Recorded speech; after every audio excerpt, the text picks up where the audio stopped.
Welcome to yet another new episode of BizBuzz 24 by 7, which will be simultaneously telecast on Calcalling TV, Calcalling National, and Headlines Tripura, which is Northeast's leading channel, television channel. Today we have with us a very distinguished speaker, very distinguished name, in fact, from the banking and finance world, Mr. Somnath Chatterjee, who has a long experience working with different leading banks at the top level. Now he has floated his own company. He is now the CEO of PK Advisory, Capital Advisory, with operations in Calcutta, southern India, and Mumbai, spreading its wing in other parts of the country as well. We are having this discussion at a time when everybody all around us, we are just coming out of the, possibly we are coming out of the negative sentiments that was all around us for quite some time due to this pandemic. There is still some kind of feeling that if we want to do business, we need money, but where would this money come from? And that's where people like Mr. Chatterjee, Somnath, as we affectionately call him, comes into play. So let me start with asking Somnath, how is the financing scenario like in this, particularly in SME segment? Thank you for a nice introduction. So yes, rightly said that we are coming out of the pandemic situation. The sentiments are very positive. If you look at the GDP projection, which RBI has given a number for fiscal 22, is really good. It looks like we are in the right track. If you look at some of the sectors which were not doing well, for example, tourism, hotels, travel, now they have started hiring big time. They are expanding. It shows overall there a lot of traction is there. Yes, now the point is where the money coming from, mostly about SME.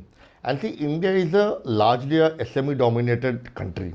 We are, which is a small and medium term enterprise, which will have the micro also, which will have the mid cap SME also. So it can be somewhere between a loan ticket size, if I say about 50,000, 1 lakh to about a 50 crore, up to 50 or 70 crore, smaller to a mid size. Now, banks, see, we have seen banks results, if you look at the last quarter, has been very good. Banks are flushed with liquidity. Yes, in between government intervention has been done for the credit. Banks have been very conservative on the credit because a lot of the sector have been affected. But now the lending gears have started, and I think banks are in a full mood in terms of lending to the particular the SME. Rather on the corporate side, there's a lot of classification is there because some of the loans are getting classified or scheduling. There's also a word called rescheduling, right? So that rescheduling is happening on the terms of the loan. But on the SME side, it is obviously there's a lot of thrust in there. Numbers are being very good. The large private sector banks and the public sector banks, even the mid-size are focusing big time on SME. I know some of the numbers internally, the disbursement have started happening. So that is there, that story is there from the banking side. Now there's another side is which is the private investor in terms of venture capital, private equity, and family offices, HNI. That also we have seen very coming up in the last at least 1 year or so. If you see the numbers, how these investors have pumped in money has been historically high. This is again to the startup, some of to the corporates. But that's quite contrary to the popular perception because there is still a belief that money is not coming in. So no, money is there. See if there's the ideas are there on the startup side, if the ideas are there. On the SME side, if the business model is good, money is there. That's not a problem. If that's why I'm saying, if you look at some of the IPO story which has happened over the past few months, phenomenally well we have seen. So that shows that there's enough liquidity, not only in the markets, primary market, also with the banks and with the investors. And as we speak, I know investors are having money, and also a lot of money being now rooted to India. India is getting that advantages. A lot of money is coming here, and it will be at least for next few years. It will be there. That's foreign investment you're talking That's right. about. So all this, when we are talking about the alternate funds, AIF you're talking about, and when you are talking about the VCs and the Ps, lot of this venture capital and the private equities company, they get offshore funding, it's coming in. So that route is coming. So many of the large investment banks, the PE, they're having offices in India and they're pretty bullish. For example, a KKR, which is a large private, they manage about an $8 billion book. So obviously they have large corporates, they also have SMEs also in there. So what I mean to say is that this particular segment, earlier it was you only go for a bank lending, and after bank lending you go to the markets, you go to a IPO where you issue initial shares, or you go with the follow-up shares and other. Now you have an alternate very strong route, which is your the investors, which is the VCs, the family offices. The family offices who are very strong. Now what is a family office? Family office is a large industrialist. They have their own family office where they professionally they're a team who is investing. So those are their HNI family office. There are venture capital and private equity is there. So this particular road has really taken a lot. So even for the SMEs also who have good ideas. And see what we have seen, people had the mindset that should I get an investor or not. So these investors are not only your financial investor, they also come as a strategic investor to you. So they add value. Absolutely, they add value. So if you are into a business in the line of cement, so they not only give you money, they will also help you getting strategic alliances. They'll give you what is the best practices happening not only in India and across the country, and they will come, they will add, and they'll also have a same interest as you for the valuation, and ultimately they'll go away. They're not there to stay with you and take away your share. They just want to increase your valuation and go away. So that's my. So from the company's or organization's point of view, what does make more sense to go to a bank to get money, or take the alternate AIF route? So this is about debt and equity. So bank is a debt. So equity is always, for a promoter, if you ask a promoter, will be as close to his heart. He will never want to let go even a single equity share, because I mean his blood and sweat is invested Absolutely. there. So, but see debt. What the problem with the debt is, the day you borrow, your meter starts. You might have a moratorium of 6 months, or 12 months, whatever, but your meter starts from day zero. And debts are given to companies where you have a solid cash flow, you have a collateral, very conservative lending. Exposures are taken on very high AAA rated corporate where already you have proved. But on the equity side, what happened? It is more on the futuristic, not on present today. So you might not have, you are a good company, you have a very good model, but you don't have assets for collateral. Your cash flows are not that strong. In that sense, it makes sense to take the equity, dilute the equity and raise money. And ultimately, you should look at this holistic way, that equity which I am giving, okay, so if today my equity value is certain amount, if I dilute it and get an investor, my equity will go 4-5 times. Ultimately, I will make money. And that conservativeness, that no, I will not let somebody else, should not come. The third also element is something, a very new concept called a venture debt. So that's a slightly aggressive debt that comes at about at 18 to 20%. Those are for companies who want to acquire company, who want to in a very high growth stage. That is very few company in That's India. a hybrid model, or No. It's a pure debt model. It's a pure debt. So there are very few VCs in India there who are doing this venture debt. Venture debt comes after equity has been raised. A company has to do a first round of equity, then the venture debt will come. Typically, it's leverage buyout. There's something called a leverage buyout where you borrow money to buy a company. In India, it's not allowed. So banks cannot do that. But you can take private debt to do that. So these are like high, there are a lot of corporates who take companies, SMEs, they take venture debt. But then you know that this amount, promoter buybacking of share, that's like venture debt. So you are a startup owner, you want to buy back your share, you purchase at 80% and you know I'll get a 35%, 40% return on my equity. So that's what answer about debt and equity. There's no right or wrong answer. It depends on your business model. so many a times, the exit route is not as smooth as it is supposed to be, in case when one gets in investment from an equity investor. So like a banker, when the banker gives the loan, he looks at that. It's not about what is the collateral. His collateral is taken, not that he wants to sell it off and take the money. Idea is that I smoothly get my cash flows, which are my principal plus interest. Similarly, for the investor, his first concern is how will I exit, because he is coming to exit, whether it's after 3 years or 5 years or 7 years. Now, when your company is not listed, then another problem is how do I exit? Right. Right. So there are various modeling which are done. So that's the work where the investor looks at that. The best route for exit is the IPO route. Now, typically in a very early stage, you see there are four stages of loan, basically capital raising. One is for A, B, C, D, largely, and then you can have E and F. First is the seed level, where you start with money from your own or friends and family together. You put it. Then, when you are totally breathing out, you think you need something, you go to an investor, which is called a Series A. Series A and Series B are typically, starting and growth. C is high growth, D is like you are stable. E and F happens or it's a IPO, basically IPO route. Now in A and B, there's no IPO. In that case, yes, there are refinance option. Very popular and thing, people take a CCPS, the compulsory convertible preference shares. So investors looked at it. They know that this is the plan. When they enter, the exit plan is made. That this will be my instrument. If I am not there, somebody else, I will sell it and move, or there is a secondary market, unless we will go to a IPO and move out. So rightly said that exit route is very important, and also many times promoter also agrees to buy back if there's a option available, he will buy back. But this will continue. This problem always there's a challenge. So yours is an investment bank which typically works in areas of raising funds for SMEs across many parts of the country. So when a particular company or SME approaches you, you also guide them to which route to be taken, whether to go to a bank or to go to an investment, private investment, VC, or can it be a mix of all? Yes. So first thing what I look at is we talk about get investor ready. So till this point of time, if it's the first raise they are going, so it's like your house. You are inviting a guest, which is like an investor. So I help the companies to get investor ready. Investor ready in terms of your bookkeeping, keeping your accounts ready, keeping your structure ready, and making your structure look well. That's the first part we do. Then we go to the investor. So it's broken into two. Obviously, my first job is to ensure the promoter that the valuations get hiked up, and then we go to the investor.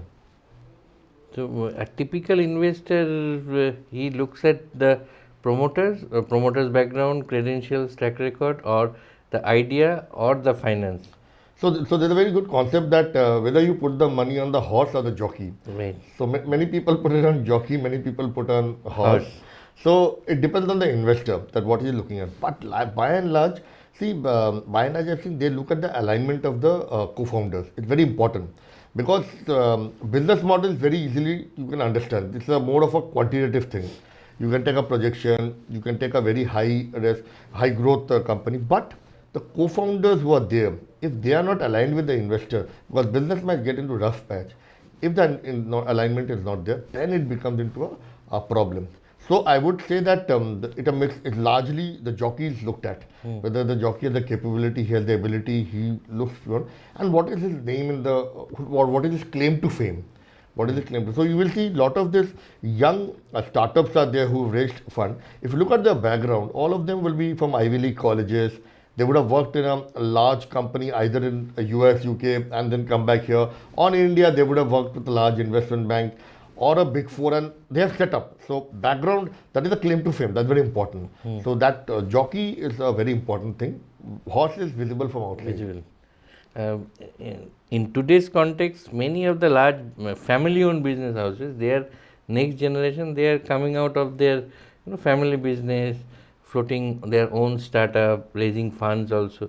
So for them, would it make sense to borrow money from their own families or to look outside for, because most of these family-owned businesses, they are having some family feuds, some troubles within the family, which is very detrimental actually. So a lot of this family-run people, they are actually for investing a part of their business, part of their money of the business or the personal wealth into startups. So whether and how do they do that? I have seen. I know many promoters. What they are doing is either they keep 1 or 2% with them, and who looks at the company. They buy a substantial part in the startups. So they are into that. That's the family-run or family offices. So when I speak to many of the promoters, they keep telling me if there is a good idea, let us know. And they don't get into a very big where you have to put your mind there. See, for their bread and butter is the existing business, which is the bread and butter. Apart from that, they have their own cash reserves, which they have plowed. That they put in the new startups, new ventures, and they put somebody who is also monitoring the same. And they are doing it. They are very upbeat about it, and they are doing it. Because this technology, all these startups, ultimately, when I also take deals, I make sure that I'm taking something which is technology backed. Okay, because when you go to an investor and you stand in front of an investor presentation, investor will ask among the co-founder, who is the tech person? First question is, who is the tech person?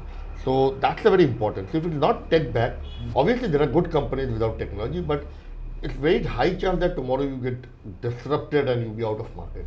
So answering your question, I think most of the large family house or even the median family house people, the owners, they have divested into the startups. The kids are doing into that, and I think they're there. You mentioned about this technology part. Investors look at the technological background, but who is the man behind technology? At the same time, there's a lot of these investors, they are also embracing and adopting technology in a big way. The whole game of financing is, taking curious turns and twists by embracing and adopting technology. So how do you look at it? I mean, is it helping the lenders, the SMEs, the companies? So technology is helping a big way. So let me give a perspective on the banks, what the banks are doing. So earlier the traditional banking method was when you ask for a loan, you want a personal loan, say you and I move and ask for a personal loan or a auto loan or home loan. We used to go with your financial and give it to the credit manager. Financial was a salary slip and other documents. Now what is happening is these are called financial data points. The entire thing has moved to AI, artificial intelligence. So whenever you have a account with the large banks, they every month they churn your data and then the algorithm is run. And on the basis of that, there's a data thrown that these are your pre-approved loans. So if you log into your account on the net banking or the mobile, you will find that every month you have offers. You have a pre-approved offer and you don't need to give any documents. Now these are based on these are technology. These are based on the algorithm of your number of credits in your account. What is the amount of credit? So your salary is getting created every month. That amount is coming. How much of amount balance you are maintaining? Your CIBIL score, which is your credit score, and some of the other parameters. So understand that how much of workload has gone down and how much of cost. The entire credit risk is taken care by technology. So once you build this platform, you don't need credit and risk. It is already done. And this is done by data. So a credit manager might have an error, but the data will not have any error. That's point one. Point number two is also that you have the full data of the customer. Also, when you're managing the portfolio management, portfolio in terms of there are portfolio which can go wrong. There's something called early warning signals. Because of you have so much of data of the particular customer, you can preempt at least that this the account can go wrong. And so how they are done? These are done through alternate data points. So AI engine gives you the alternate data points along with the financial data points. Lastly, to mention that earlier, if there were 50% applications were getting processed without technology, there's a 15% industry data, 15% uptick. 65% of the proposals are getting crossed because of the credit engine, the strong credit engines which has been built. So it has given a 15% uptick on the credit flow. So going forward, this will only go up, and this is only going to go better and better. Fintech and banks will complement each other. They will work together. Fintech specializes on the platform, the credit engines. They create credit engines. There's a lot of work which has been done behind this by the fintech companies. They have their technical people. They get data tested, and banks use their platform, their technology on their platform to do this. This will only going to go better and better. In lending, there are three ways. One is the sourcing of the account, which is now digital mostly. We have seen eKYC, everything is digital. Number two is credit and risk, which is again become digital. Thirdly is your portfolio management or collection. So we are moving from a proactive collection from a reactive collection to a proactive collection. So after your check is getting bounced, we should not go to the customer. Before that, we should know. So to give you a small example, like in Europe, they are saying that there are so many good SMEs, and Europe is a largely SME again driven market. They are saying SMEs who have only 2-year credit history. Now, how do I lend with because 2 years credit history? Lending is difficult, but they are good. So they're saying if you give me a portfolio management on a daily basis, not even a weekly, live basis, I can start lending to this company because I'll get a trigger very quickly. So this is the way it's going to move, and it will keep evolving over the period of time. So people are these days talking about robo financing, robo lending as well. So robo is basically, these are all chatbots and robotics. So many a time you'll get call from a call center. There's a robot behind who is talking about it. So what is the advantage now? You have a 300 seater call center. There's 300 employees. While you will do all training, but still the delivery standards will be different. You have 300 robots, you have chatbots you have created. Delivery standard uniform. It's totally in your hand. Very cost effective. 24/7. So all these robo advisory, and they're throwing a lot of they're all AI based. So they're giving you advices, they're calling you up, and they're the back end. So this is it takes about about 2,000 hours to train a robot on a particular language or a particular thing. But once the 2,000 to 2,500 hours are done, it is done for life. So this is again another big future. But having said that, I'm saying that the employment part also will keep increasing. It's not that it will eat up the human part of it. Technology will only increase business and it will increase productivity, which will help in getting more employment generation and profit. So from your own personal experience, how is the startup scenario like in Eastern India in particular?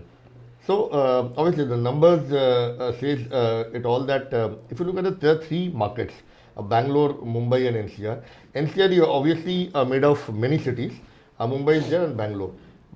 East, or let me start with Northeast. There are a lot of traction I have seen in Northeast. There are a lot of good startup people are there. I've personally interacted with them, but I think they need more mentoring, and there are a lot of help done by the government there, and some more mentoring, and there are a lot of startup advisories also there. So they'll do Calcutta. Calcutta, there are companies, but there's a limitation of funding coming in. That's what we have to address it. How do we get more and more VCs and PE interest coming here? There's no dearth of talent, there's no dearth of ideas, there's no dearth of potential, everything is there. The problem is that we don't have too many investor coming in. So like the Bangalore and Mumbai or NCR we need to get attention of the investors to come here and create the ecosystem. Plus facing the VCs or investors, that also is there are, I know the trade bodies, they are working. I'm also with some of them. We are trying to work with the trade bodies, with some of the banks. They're doing, rightly said that see, the startup people, they will be very the co-founders, they are strong in their own universe, so they know this is my product, but they are not good, they don't know finance. The first point is that, so how do they face a VC, the technical question, and then once you face a VC, and even if you are going through a deal, how much to dilute, what to do. So these things, for there, a lot of handholding is required, and these are small companies. Now they cannot go to large investment banks. The problem, because if they go to a large investment bank, it's too much of a cost, right? Cost, and they will not be aligned. So for them, it's like for them, I think locally we have to give them a lot of handholding and help. Once the ecosystem is built, I think there's a good potential. And Calcutta should be the hub for entire Eastern India, because Odisha, Jharkhand, Bihar, a lot of startups there. Northeast, obviously in Assam only, in Guwahati they have set up. But in Eastern India, for this part, I think Calcutta has a good potential. We have Rajarhat, we have a fintech hub there. A lot of encouragement from the government and effort from the government, and opportunities there. So do you think that collaborations among startups can make a big difference? Because one startup, if it collaborates with another startup, maybe which is into fintech, this company has a lot of requirements for fintech services, so this company can provide those services. Similarly, finances, similarly other legal compliances. So these collaborations would make a lot of difference. So the collaboration will come if there are many platforms where they can meet and meet and interact. Perfectly. Obviously, last about 18 months, because of pandemic, everything has gone digital. There are some of the association who give the platform for the startups to come, but there's a lot of more opportunity. I still think collaboration is far ahead. There's a lot of room for improvement there. So what is the most significant or palpable trend that you are noticing at this point in when it comes to getting finances, or either borrowing from the SMEs or companies point of view, or lending from the institute's point of view? So from the institutions, see, the investors were trying to invest, large at least investors were trying to invest in their own portfolio companies. Because the pandemic situation, there are a lot of companies who are struggling. So the investors are trying to put more amount in their portfolio company so that that's taken care of. New ventures were limited, but now again a lot of new investments are happening. From the banker side of it, it was very conservative. Bankers have been very conservative because they are not sure. So, like on the lending side, on the retail lending, only the top corporate where employees are working, they were given loans. SMEs were very looked at very scrutiny in a very micro way. Now that's again been opening up. From the borrower's point of view, anyway, borrower is hungry for cash, whether it comes from a bank or from a private investor. The life doesn't change for him. Source doesn't matter. So it doesn't matter. He has to only see what is required at that time, whether he requires the debt or equity.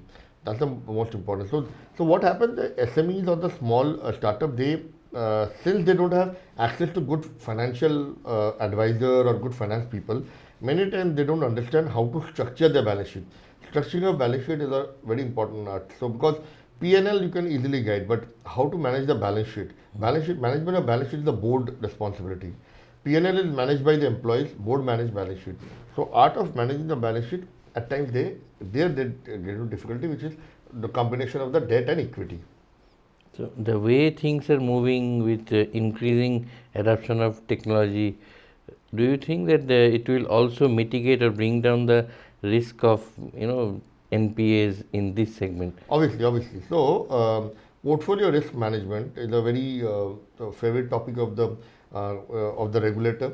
So more and more banks, NBFC, they are putting the portfolio risk, which is totally technologically enabled platform. Right. So early warning signal, which I mentioned, EWS, it is still evolving. But the point is that idea today. So there are a lot of data points. What is the data points? I know. I'll give you one example that there was a loan was declined by a lender. The company was doing very well, but when we took the additional or alternate data points of the owner, he spends too much of amount, and then it realized that the probably one fine day the owner will become bankrupt and the loan was rejected. Now this was not possible 5 years back. Today it's possible. So this is the kind of, because we are taking a lot of additional personal data points, personal. So when you when you open up a bank, download a bank app, then it asks whether I can read your SMS or not. Once you say yes, the SMSs are read, and that those are not personal SMSs. Those are the other SMS where you spend on card and everything. So those SMS will anyway give you a profile, character profile of a person. So this additional data points. Earlier when loan was given to you, it was only on paper about your financial. Now everything is known about you. So the model becomes more robust. Similarly with businesses also. SME businesses. Now you are calling up you have the mobile data. You are calling up the customer. The customer is in Jaipur and he says I'm in Mumbai. That's a trigger. Why is he saying that, right? So your machine will keep throwing lot of trigger like this. So and this will be all machine driven, not human driven. So definitely portfolio risk management is a very key and hot topic. Lot of work has been done on the technology side and lot has been done also. And as we speak, this EWS model is continuously being refined. Many a times our mailbox gets filled up or flooded with mails. Your loan rejected. Don't get disheartened. Don't get dejected. Come to us. Which means one particular lender, it does its whatever homework and studies, assessment, then rejects a loan. Then there will always be some other lender who can offer loan to the same person or same organization. Is it because the second one is more aggressive, or there is some other game plan? Okay, so first point I say that the disadvantage of technology is that too much data everywhere. So people are getting data. Now banks lending is very conservative. Now if you are getting rejected by a bank for a particular loan, there are NBFCs who are giving you loan at a very high price. So since the price is very high, they will take risky customer. So if a bank is giving you 9 and 10%, they are probably giving you at 18, 19%. And if you can go there and get it. That's the point. And why the price is high? They are baking in the loss when they are pricing the product. They know out of my 100 loan, this much is going to go bad. So they are factoring that in. So if you look at a personal loan, when you give a person and a home loan, why there's a difference in the rate of interest? One is obviously home loan is your secured loan, you have a collateral. And also we see what is the person, we are baking it. Out of 100 to 98 will come back, 2 will not come back. So that too we will actually factor in the pricing. Similarly here, when the rate is very high, the NBFC factors out of 100 loan, my 10 or 15 will not come back. Microfinance, we know this much will not come back. So you are then actually giving out 100 loans, but you are putting the high interest. So that's the way it is calculated. So there are NBFCs who take very aggressive calls and give loans. So it happens, and obviously there are some people who I don't know, guides or misguides, but they will help in that. So, what would be your suggestions 1, 2, 3, 4 to startups, budding entrepreneurs, and who are getting into business looking for funds? So if I'm talking about the startups, I would say that have a concrete idea, that is obviously they will have. Initially, try to invest from your own money, get money from your friends and relative sources. Don't be very careful. Take at least a friendly advice how much of equity you are giving, because your friends or your family will also give you in terms of some equity. Try to negotiate that. Only go to a formal investor after you're breathing out, after you know. So what does the investor look at? Investor look at, one is you have a proof of concept, that means your model is working. Secondly, you have put your skin in the game, you have put a lot of money. So once these two things are done, then you go to the investor and you borrow when it's required. Too much of borrowing is not good also. What will you do with extra cash? Right? Taking your money is also riding on a tiger. So you have to run. So be very careful on that. Take because all these people are technology dread people. It's not because I'm into this line, but they should take advice of somebody who is into the finance side, to know that when I'm taking a money from a person, even if I'm taking from a family, how much of equity I should give, or debt I should agree on. That at every stage, because once your company starts scaling up, you will find that you have diluted a huge amount. So that I think that story should be there. Normally, we have seen the startup owners; they are not very controlled in terms of their finances, in terms of own money and business money. Keep the accounting separate, so there's no issue, and hold on to your equity. Dilute it when it required. Don't dilute before that. SMEs, I would say that SMEs, if they have a good model, they should venture out for more funds. As I said, the funding will, it's not only funding, it's a strategic alliance which will help them to come, and that will help them to get into a better trajectory. This is my advice to SMEs and the startups. It has been actually fascinating listening to Somnath and the fascinating things which are happening and taking place in the world of finances. Whether there can always be debate on whether investors look at the horse or the jockeys, it's almost certain that while getting suggestion and advices, always have it from the horse's mouth. That's exactly what we have had from Somnath, the man from the banking and finance world. Thank you so much, Somnath. Hope to get you more often at our studio to help our audience and viewers have more concrete information about the banking and finance world. Thank you so much. Thank you. Thank you.